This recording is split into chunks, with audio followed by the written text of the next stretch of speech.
You know what's funny? What's really funny about this topic? I fucking called out that people apparently didn't understand this topic last week, and you proved me fucking right. So, parasitic game mechanics. This is a topic of discussion that I've alluded to in a couple of prior videos, and when I talked about these types of mechanics in Genshin and in Wuthering Waves, I got a similar response from both, which communicates to me a lack of knowledge on the subject. Quick intro this time, but I'm gonna go over what parasitic mechanics are, what they aren't, and what they mean. Alright, so the term parasitic mechanic comes from Magic the Gathering, at least the way that I've always learned it, coined by head designer Mark Rosewater to refer to cards that only interact with a small subset of cards, typically a specific archetype within a set. The most commonly cited example of a parasitic mechanic in MTG is Splice onto Arcane, which gives cards a benefit if you play more arcane spells in your deck, which is a subtype of instant or sorcery that was only printed in the original Kamigawa block, thus making it heavily limited in terms of what you can use with them. This is where I talk pretty directly about the exact phrase that was used with me when I called the Night Soul mechanic in Genshin a parasitic mechanic. It's not parasitic, it's synergistic.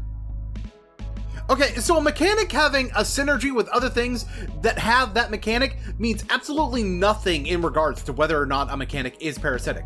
Being synergistic is part of being parasitic. And while it is possible for something to be synergistic without being parasitic, saying that something is synergistic in no way acts as defense against whether something is or isn't a parasitic mechanic, because the two chief elements of parasitism is if a mechanic asks you to use more things that are like it, and if that thing interacts meaningfully with the rest of the game. And, like most things, how parasitic something is or isn't is very rarely a black or white aspect.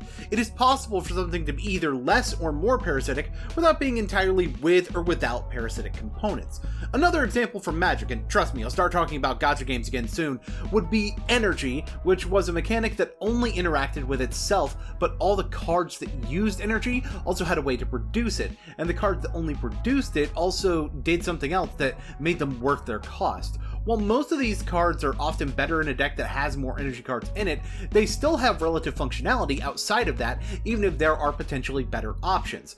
There is a parasitic element in that you want to have more energy cards in your deck when you have a few good ones, but part of what makes the good ones good is how they function without energy. And if we compare that to Splice onto Arcane in another way, energy is produced as a counter on a player, which can be interacted with using Proliferate or other counter manipulation mechanics. So things that interact with counters on players in other ways can apply to energy counters.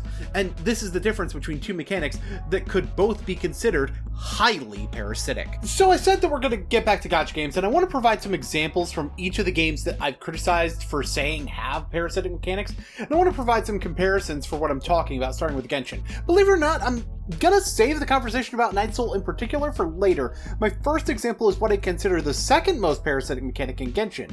You could make the argument that's actually more parasitic than Night Soul, and that would be Nilou's passive. For those who don't know, Nilou actually changes the way the reaction bloom works on her team, making a special kind of core that bursts quicker and deals more damage. There's a few other things to it, but the important thing is that both of Nilou's passives are built around these bountiful cores. The catch being, of course, that all of this is only applicable if your team only has Hydro or Dendro units. The reason I'd say that this is more parasitic than Night Soul mechanic is because, well, Night Soul doesn't shut off if you choose to only have 2 or even 1 Natling character on your team. It's just a lot less viable, and even then it maxes out at 3, so you still have a free slot. The argument could also be made in the other direction though, with Nilou's mechanic being less parasitic because Dendro and Hydro characters make up a bigger pool of characters that you can use to interact with Nilou than the Natlan roster. But let's take this comparison a different direction.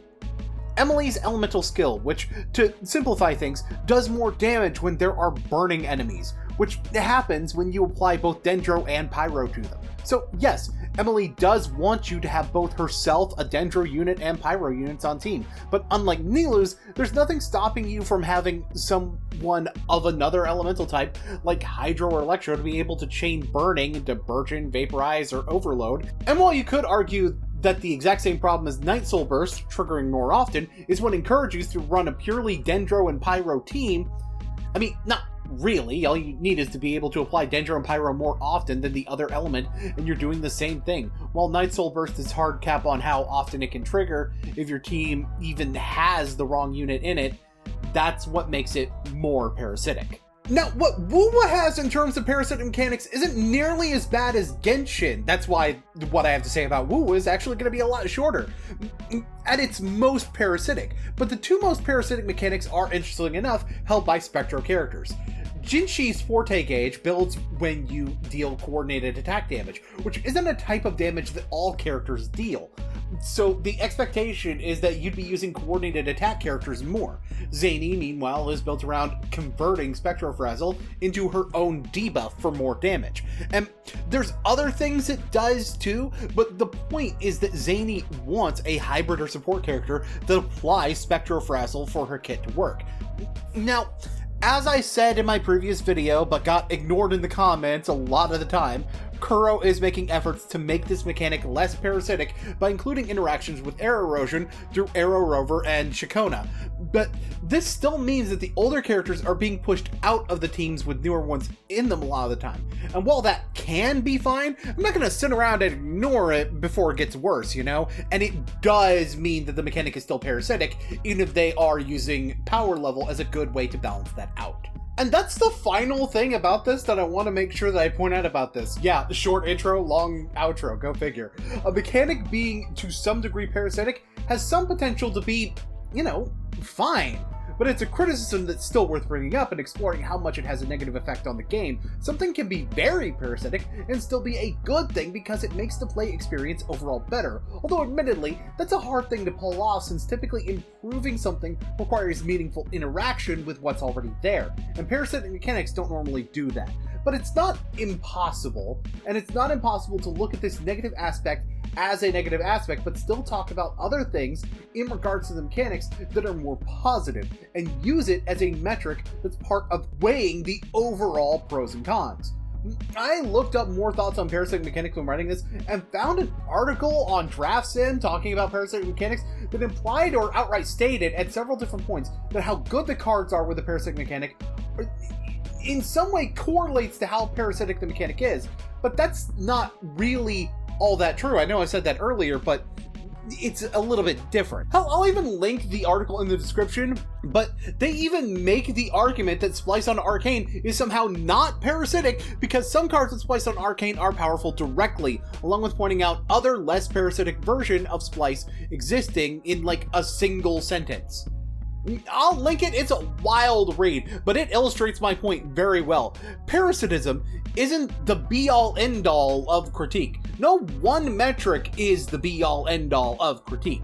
And when you narrow down the critique to one single metric, you're proving that you don't know that.